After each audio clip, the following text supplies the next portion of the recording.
കേരളത്തിൽ ദിവസേന വർദ്ധിച്ചു വരുന്ന ട്രാഫിക് ബ്ലോക്കിന് പിന്നിൽ ഒരൊറ്റ കാരണമല്ല, നിരവധി ഘടകങ്ങളാണ് പ്രവർത്തിക്കുന്നത്.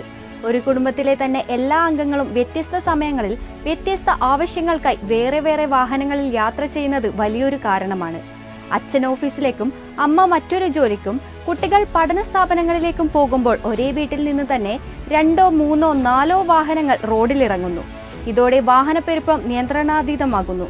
അതോടൊപ്പം കഴിഞ്ഞ വർഷങ്ങളിലായി വാഹനവിലയിൽ GST ഇളവുകളും ബാങ്കുകളുടെ എളുപ്പമുള്ള ലോൺ സംവിധാനങ്ങളും വാഹന വാങ്ങൽ കൂടുതൽ ആകർഷകമാക്കി. ഇതാണ് പുതിയ വാഹനങ്ങളുടെ എണ്ണം കുത്തനെ ഉയരാൻ ഇടയാക്കിയത്. എന്നാൽ അതിനനുസരിച്ച് റോഡുകളുടെ വികസനം നടക്കുന്നില്ല എന്നതും ഗൗരവകരമായ പ്രശ്നമാണ്. ചെറിയ റോഡുകളും അനിയന്ത്രിത പാർക്കിങ്ങും ട്രാഫിക് നിയമലംഘനങ്ങളും ബ്ലോക്ക് രൂക്ഷമാക്കുന്നു. പൊതുഗതാഗത സംവിധാനങ്ങൾ ശക്തമാക്കുകയും പങ്കിട്ട യാത്രാ സംസ്കാരം വളർത്തുകയും ചെയ്താൽ മാത്രമേ ഈ പ്രതിസന്ധിക്ക് ശാശ്വത പരിഹാരം കാണാനാകൂ.